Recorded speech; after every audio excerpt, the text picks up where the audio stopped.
coming into my office. Now let's figure out how to flip that. I can see the view from my office. My tiny little office, as it were. Hi, it's Laura, Broadway Girl NYC, and I'm experimenting with a little bit of a new setup today, so be patient with me. Hi, guys. We're live at 6 o'clock. This is what I call the Broadway Shutdown Support Group, and it is day 19. I think I'm going to kill that overhead light.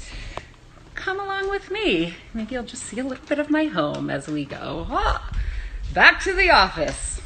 This is what living in 500 square feet looks like. I'm so glad you're here. As I think everyone is, I'm feeling a lot of feelings today. I had a hard time getting out of bed today. I very ambitiously put on my yoga clothes and I have proceeded to not do yoga. But I'm here and I'm excited about today's guest because I do not like that angle. I'm going to have to, hang on, bear with me. Better. Okay, better. My guest today is an expert in many things, and one of those is perseverance. She is an artist, she is an actor, she is an activist, she's a director, and she's a survivor. She has battled cancer and is thriving. So I'm very excited to talk to Erin Cronican about creating art and maintaining hope while going through sickness, while going through darkness, while going through times of not being sure what comes next. As always, I encourage you to use the comment section to ask questions, to give comments, to let us know how you're feeling. Nathan, thank you for reminding me, pointing out that I can still do yoga. I plan on doing it when we're done here. So yes, all is not lost. Cam says she struggled to get going today as well. I feel you. I'm here with you. I tweeted earlier today that it's okay, just basically to remind myself, it's okay to be sad. It's okay to be scared. It's okay to feel paralyzed. It's okay to be listless. It's okay to be restless. I have literally been doing tiny laps in my apartment. I counted. The laps are each 16 steps each, and I've already racked up almost 7,000 steps today just walking in tiny circles in my apartment because it just feels like there's nothing I can control, but I can at least control that. Danny, I see that you've been coughing. How scary that must be for you. My heart is with you. Make sure you're getting lots of liquids. There are places you can check in online and over the phone with doctors. So just stay inside. As always, I'm not a doctor. Don't consider anything that I say official medical advice, but you can take me at my word when I say that my heart is with all of you. Hi to, I don't know what your name is, but from Chile. We are together in this one. Yes, agreed. We are all together, and that's why I do this every day. So thank you to everyone for giving me a reason to get up in the morning and to express myself and create my own little form of art, as it were. I'm going to invite Erin Cronican to join me now. As I said, she is an artist, an actor, survivor. She is the executive artistic director of The Seeing Place, which we're going to hear about from her. And I'm excited to talk to her about maintaining because she has survived cancer and continues to survive. Hi, hello. It worked. Yeah, we're set. How are you? Well, all things considered, I'm doing pretty good. Yeah, where are you? Where am I talking to you today? From the Upper East Side of Manhattan. So it's we can hear birds chirping. That never happens. Oh, it's so it feels so great to me today. Yeah.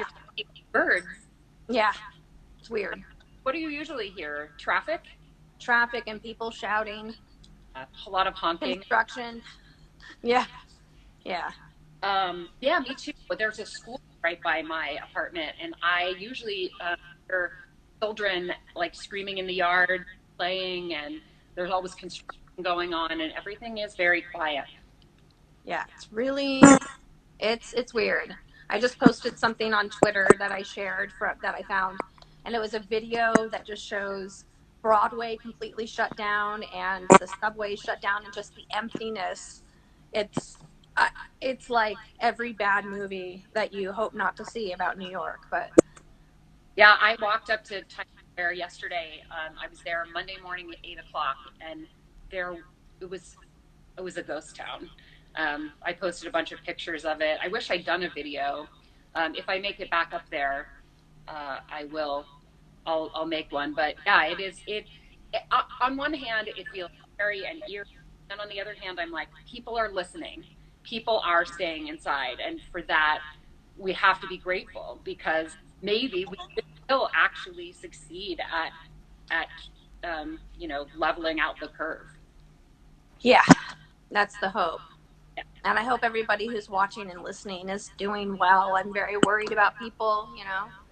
Yeah, it's we have people watching from all over the country and all over the world, and this is one of those times when we can say that we sort of have a sense of what's coming to everywhere because New York is this epicenter, and if people in places that have not been hit as hard yet as we have start doing now what we are already doing, then maybe it won't be as dire where they are. So that you're watching from Chile, as one of our viewers is, or you're in New Jersey, or whether you're in California, whether you're in Australia, wherever you are, this is something that literally we all have in common right now.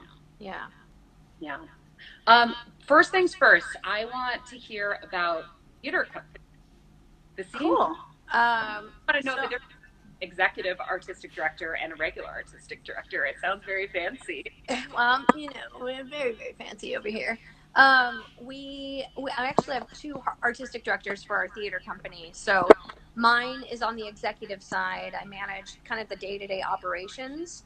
And the way I describe it is like everything that happens off the stage, I'm pretty much responsible for leading.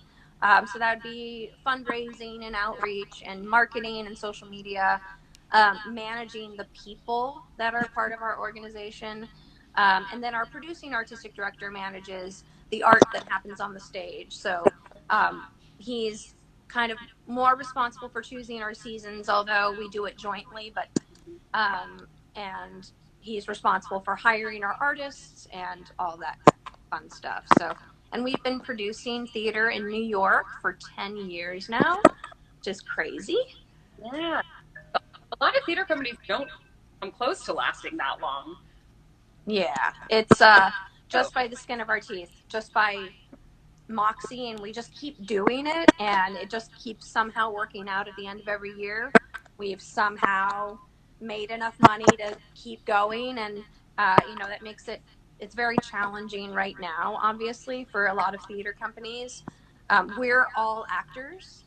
So we created this theater company to be a place to do the kind of work that we're passionate about doing rather than waiting for other people to cast us in things. So and it's a very challenging time. Seeing Place has a wide variety of shows. You do some really ambitious projects and also some like really beautiful intimate projects as well. Yeah, we try to pick plays that first of all we choose mostly known works that have been done before, but works that don't get done in New York very often, and that these kinds of works would lend themselves well to an ensemble, as opposed to them being star-driven kinds of projects. And um, it's wonderful. Our artists absolutely love being able um, to do plays that we studied in school, to do plays that are being done in the regional theater realm. There is a lot of support for new work in New York, which is great, but those tend to be more writer-driven processes. So we wanted to create a company that was more actor-driven. So do you cast yourself? Do you choose the play based on the roles you want to play? Yeah. Yeah. And the reason why is because why would we, as an actor-driven company, like want to put all this effort into producing when we don't get the benefit as well? But because we're an ensemble that works together year round, we try to distribute roles as best that we can. and we choose shows that don't always focus on one single lead. So like we just did a production of a play we adapted. We did Animal Farm, Uh-huh. which had 4 people, and every role was the same size role. There was no one lead in that. We That's the did book from the George from Orwell the book. Yep. Yeah. original script. Yep. We wrote an original script, and it got the blessing from the George Orwell estate, which was very exciting for us. Um, and so we try to spread out the roles throughout the year, because we're not paying a deep living wage. Most of our artists are working a lot of other acting jobs, and so we most of the time the artists we work with do 1 or 2 shows with us per year, but we do 4 or 5 a year. So So where do you stand now, as one of the artistic directors for a small theater company in light of the pandemic? Have you had to cancel productions? Have you shut down? Are you still fundraising? Still like pursing? What's going on? we're in the process of figuring out exactly what to do.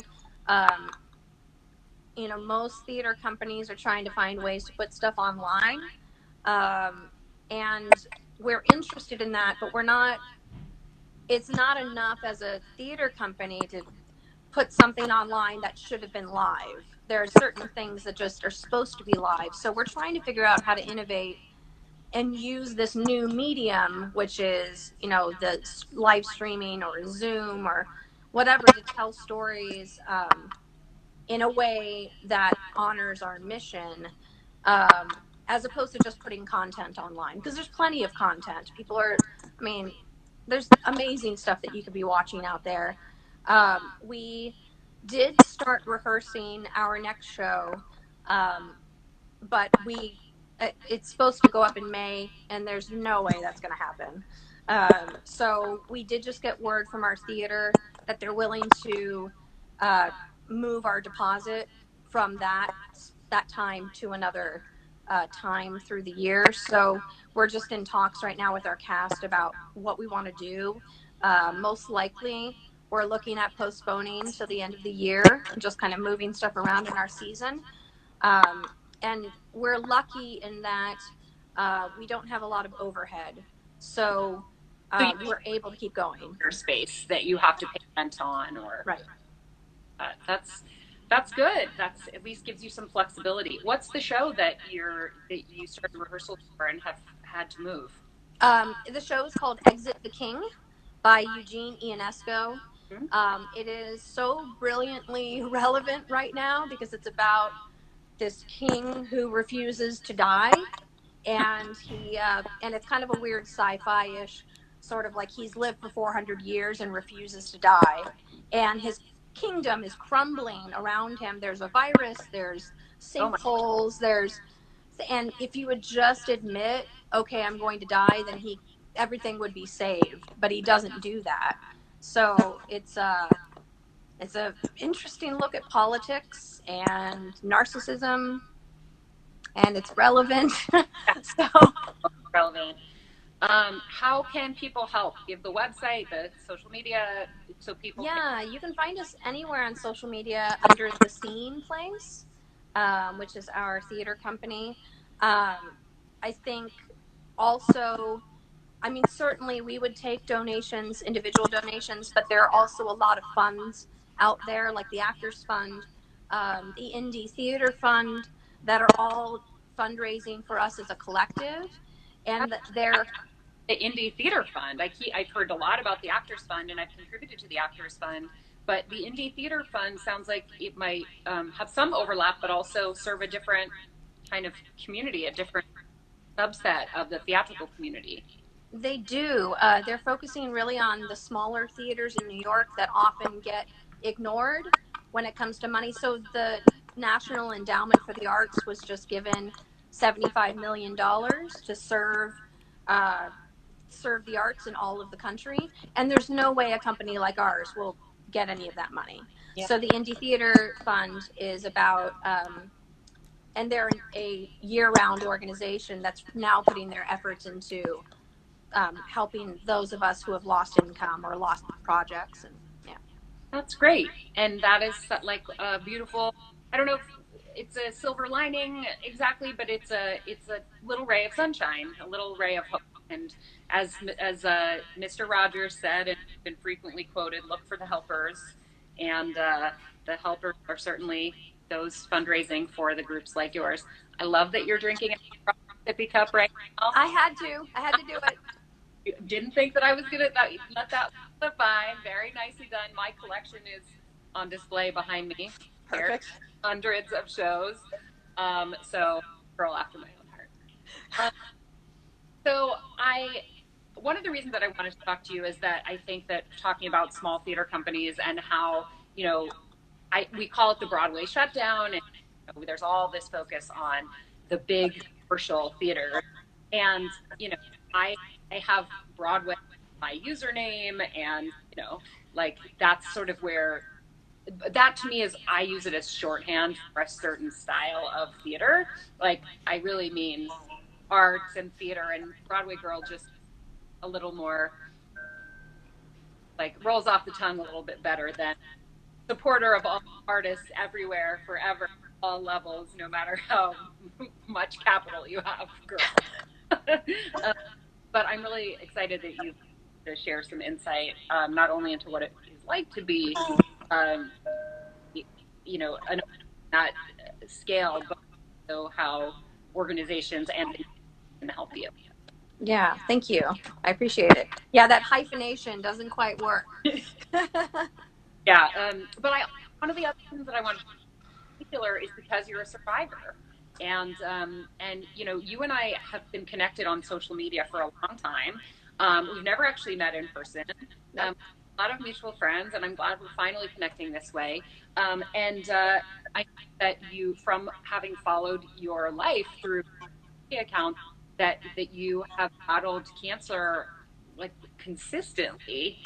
Um, it's been a major part of, and I think that right now a lot of people who may have felt somewhat uh, not like immune to disease or tragedy, but sometimes maybe faced with greatness all around them in a way that you might have some insight about. I don't know exactly what my question is, but can you speak to that? And do you have experience that you might be able to share with people who are dealing with that right now for the first time? Yeah, I think what's interesting about I have stage 4 or metastatic breast cancer, which is a terminal disease. So they no longer there's no cure. So they all are focused on me having the best quality of life possible before the disease, you know, takes my life. The average age or average lifespan for somebody who has this is 3 years. But some people live a lot longer, some people don't. Um, so I've had cancer. I originally got diagnosed in 2015, and then I was cancer free for 2 years, and then it came back a year and a half ago.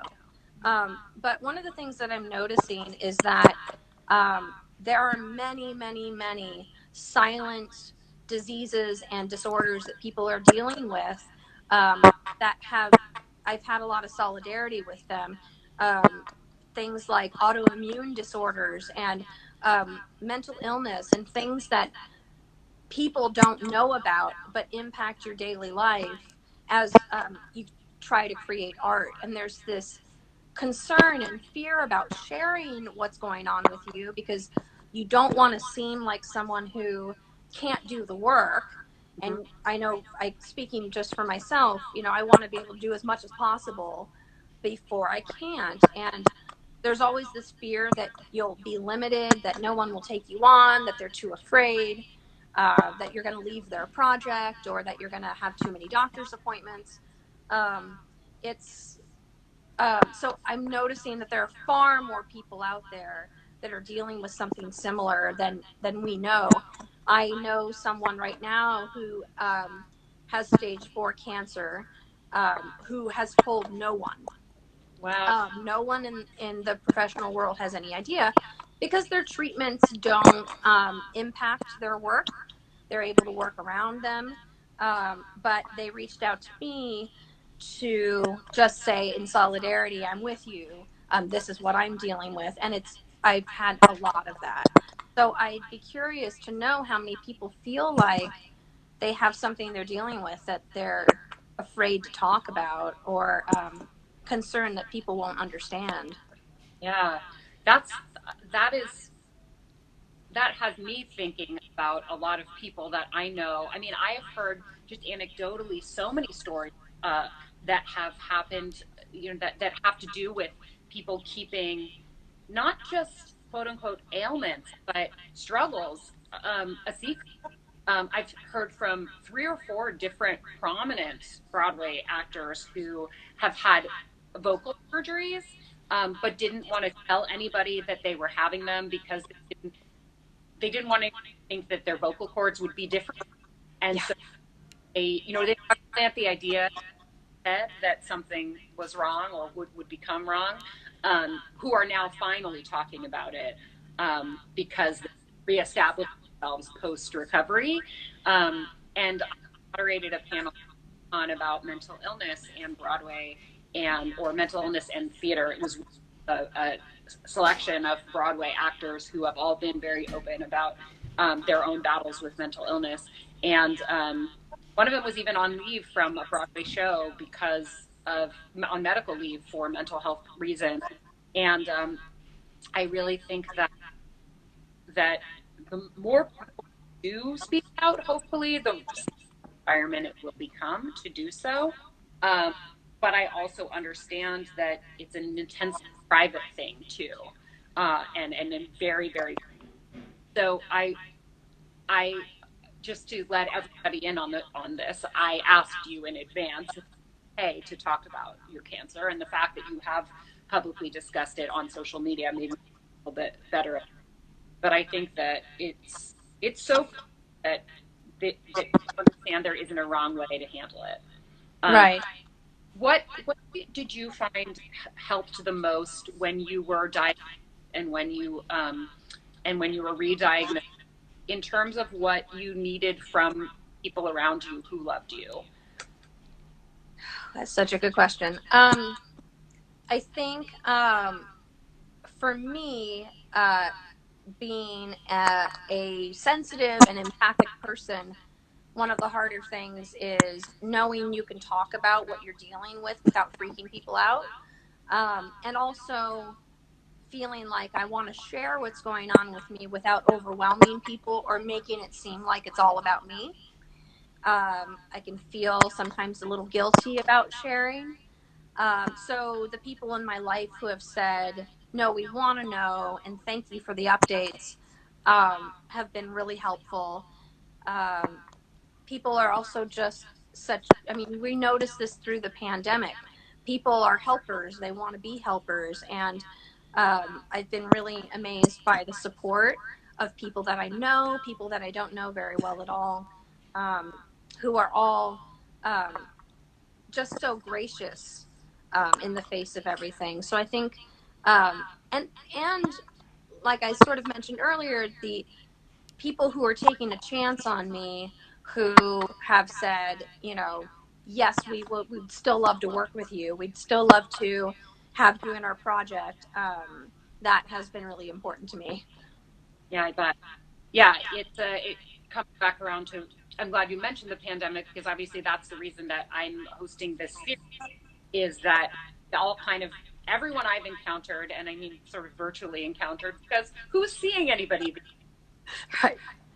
Just we all sort of need, we're all going through some level of anxiety, of grief, of, um, whether we have a family member or friend who is actually sick, whether we're sick ourselves and hearing from more and more friends who have been diagnosed positive for the coronavirus, or whether we trying to help our friends through what they're going through with their families, or whether it's just a general sense of dis-ease and knowing what's going on. Hearing from people who have dealt with something similar, gotten similar news about this, and knowing what worked for them can act sort of like a guidebook for those of us who want to be community members for the people, um, for the people around. I'm just seeing in the comments, um, we have a comment from someone who says, "Happy for myself. I appreciate your insights and comments." Oh, you're welcome. You're welcome. And I salute you on your journey because it's not easy, I know. Um, yeah, that's someone that I know very well who made that, and I think to bring anybody together who's going through difficult stuff is something that makes me. So thank you for all of your sharing. Yeah, you bet. What are your coping mechanisms right now for being? I assume you're sheltering in place. I hope you Yes. don't want to have to get mad at you. But No, no, no. what are you watching? What are you listening to? What are the things that you are filling your days with? Um, there is an excessive amount of bourbon. Okay. I'm not gonna lie. Um, Is it's that what very you nice have to in your cup right now?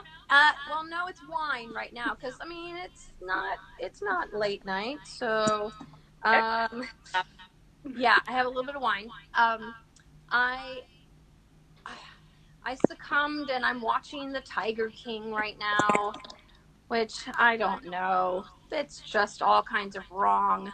I feel. Um, I mean, I haven't watched it, but I did listen to a whole lengthy podcast about it less than a year ago. So I feel like I can follow along with all the community discussion. But I feel like right now the Tiger King is like the one thing that the entire country has in common. Other exactly. than the pandemic, it's the one thing everybody knows about.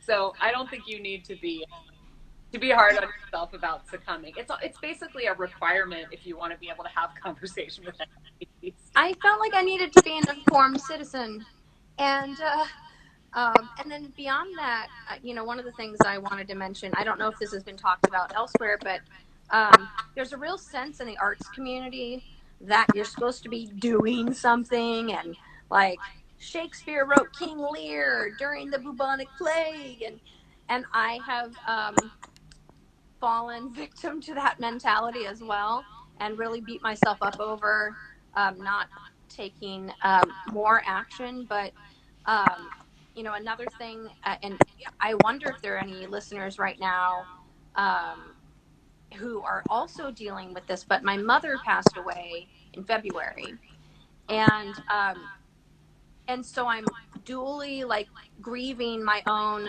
like the pandemic life. I'm grieving like life as I know it, but I'm also grieving my parent. And I imagine that some other people are dealing with other grievances in their life. And I'm noticing the same feeling that I have about my mother and the difficulties I have with being productive or being creative are also present in people who don't have that. And I've noticed that um, this is a grieving process. What we're dealing with in the pandemic is trauma. And of course, we're not going to be as productive to start. And then eventually we figure out how to live with that. And then we can start figuring out what to do. So I'm just now, like 3 weeks into this shutdown, um, starting to think about what I want to do creatively.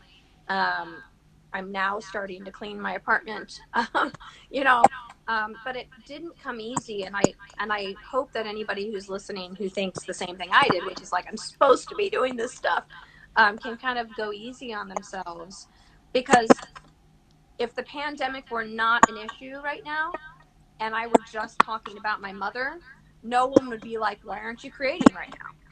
They'd be like, "Take some time, you know." That's a really significant insight.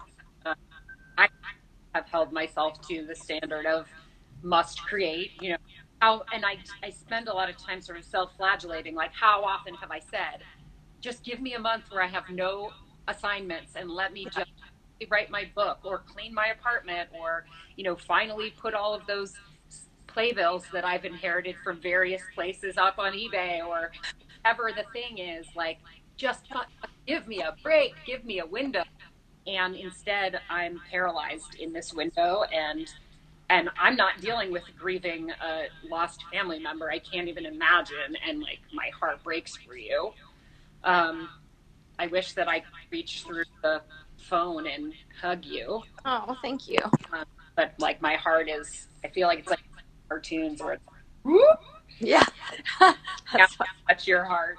Um, but forgiveness is an element that I haven't heard a lot of talking about, like through this process, especially self forgiveness, um, in terms of whatever it is you need to do or not, take care of yourself first and listen to yourself first. And if that means, I will admit, staying in bed till 3 o'clock in the afternoon today, and feeling like an asshole about it, I don't need to feel like it. And I Yeah. thank you for letting me shift my own mindset about that. That Yeah. it is, and that's why I posted that tweet earlier that was like, it's okay to be tired, it's okay to be sad, it's okay, whatever these bad feelings, because sometimes I don't believe my own good advice until I read it on Twitter. Even if I have to write it myself, I don't believe it until it's out there. It's true. That's a lot. I think that's a really common thing for all of us as creators, that we're just like, we're putting out our thoughts, but it's always we're the last ones to really absorb it. Yeah, yeah, it's true. Also, it's important to note, like you said, 3 weeks about, if I count day one as the Thursday when the shows were announced to be Broadway shows, Yeah. um, and everything else sort of followed after that. So this is day 9, and they say, they being experts in the field of habits, that it takes 20 to develop a habit. It 21 days to get something. Like, I guess if you got up at the same day, if you at the same time for 21 days, then the second day you would just wake up at that time. I don't know how true that is, because I've never successfully gotten up at the same time 21. Nope. But maybe as it becomes sort of a new normal, we will be able to shrug off the shock factor a little bit. I guess, looking forward to that, but I also want to lose sight of how odd and unusual it is either, because that feels like letting something important. I feel like I hesitate to get too comfortable, because that would be like saying this whole thing, and I don't think it is.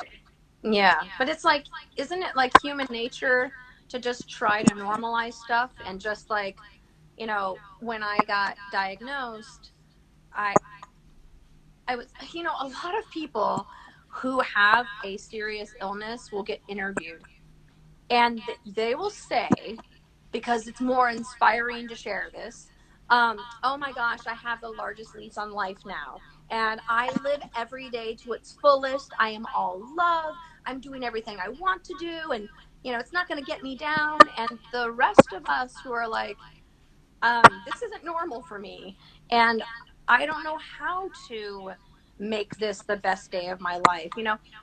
It's so strangely, a lot of people asked me what my bucket list was after I got diagnosed with stage 4 cancer.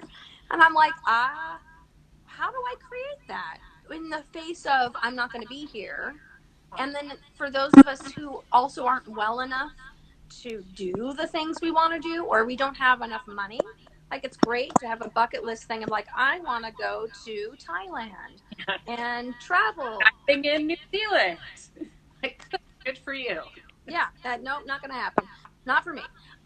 So it's, I guess, part of my communications, and part of also continuing to create art while I'm going through this, is like trying to demystify the process of having this illness and working through grief, and showing that these stories are, it's not, there's no way you're supposed to be.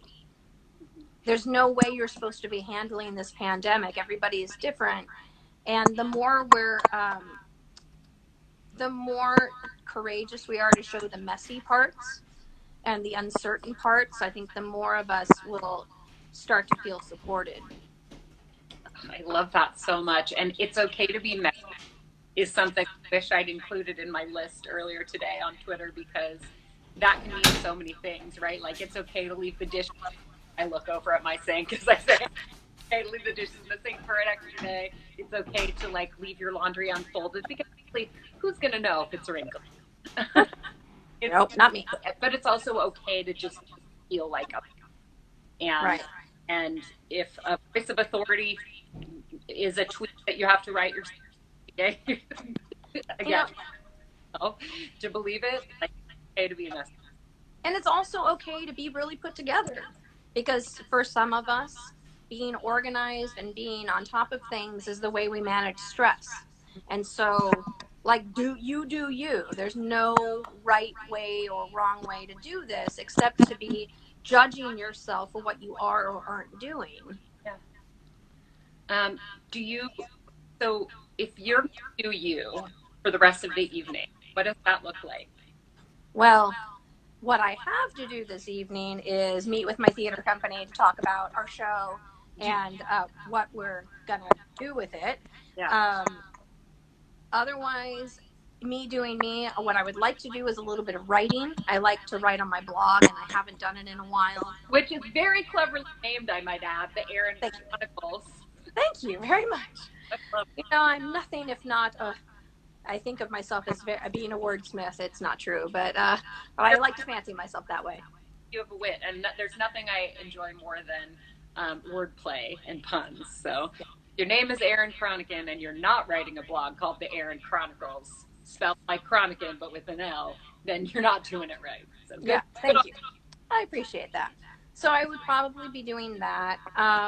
And like I said, I'm starting to come out of a bit of a fog and starting to think about. So creatively, what I have been doing up to this moment is trying to figure out how to do what I used to do in this new paradigm. And I learned that doesn't work because this new paradigm has it's unrecognizable. So I'm starting to recognize now that I need to create from scratch. So what do I want to share? What do I want to communicate? What's available to me as a communication method, and how do I put those things together? And that feels much more inspiring to me. It otherwise trying to do what I did before was just made me feel horrible. Right, because all you're faced with is the fact that with theater specifically being an audience, I always say that without an audience, theater is not a different art. Yeah. And this is a time when I think we're really finding that out. And bless all of the theater companies that are putting content online and creating things. I love nothing more than hearing that there's like a reading that's happening over Zoom, or or self-taped auditions that are happening with projects moving forward. I'm a subscriber to Broadway HD. I love watching programs that have been theater productions captured and are now available. It does all sort of feel like a placeholder for me. It's a different art. It's really smart to say what is the why. Like Simon Sinek has this book I love called Finding Your Why, I think is the title. Find your why, know your why, something like that. It's all about knowing, it's all about the reason why and starting there instead of going like, we're a theater company. You say, what did we set out to accomplish when we created this artistic family, and how can we accomplish that mission when theater is at our disposal, instead of recreate theater when literally the one defining feature of not available to you. Yeah, I mean, so our theater company is called The Scene Place, and that is the literal translation of the Greek word for theater. So theater means the place we go to see ourselves. Cool. I never knew that. Yeah, and so that's the core of our mission. So how do we create art that allows people to reflect back their own experiences, to really see themselves in the work that we do?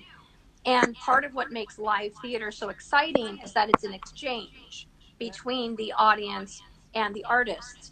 And what we're missing online is that ability for exchange. We can put the content out there, but we can't get that feedback back in real time. And so we're trying to explore how we might be able to create content where we're able to communicate with the people we're creating for while we're doing it. I don't know what that looks like, or what form that takes, but it helps us as a theater company to start with our mission Yeah. and then see if we can innovate from there. My gosh, I feel so, I have no answers to that question, but I feel so inspired by the question and the idea of theater as the place we go to theater, because that's what I mean when I advocate for theater without an audience is a rehearsal. You have to have the audience. And that's become one of my catchphrases. The audience is necessary. And I always preach to producers, like, start treating your audience like collaborators instead of customers, because they are crucial. Yep. We even take it like one step further in terms of how we describe them internally in our theater company. And we consider ourselves as artists to be exhibitionists, and then the audience is the voyeur. And what makes that relationship work is that each person pretends like the other person doesn't exist, but they know that they do, and they're driven by one another. You can't have an exhibitionist without a voyeur. That's fascinating. And you So can't hear without, yeah, on display.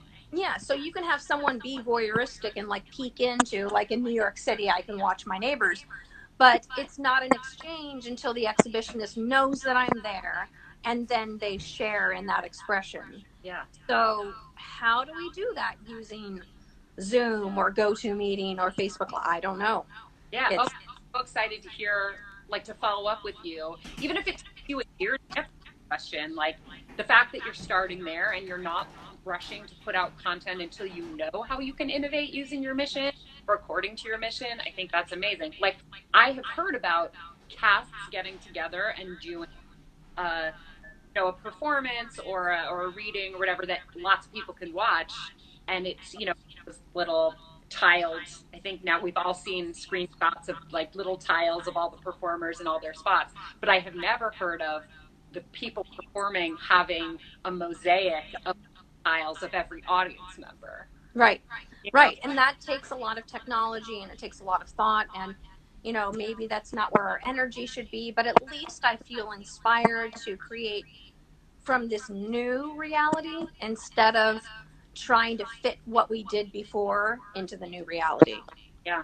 Ugh, I'm so inspired by that, and I kind of feel like for the first time today, I have a kind of energy and wholeness about my own inner spirit. I've really been struggling today. Yesterday, I got up early. I went for my walk. I like crossed a bunch of things off my to-do list today. The office, and hearing your commitment to continuing to make art based on what you've always wanted to put out in the world, instead of because you make art, therefore under any circumstances you must just continue to choose product.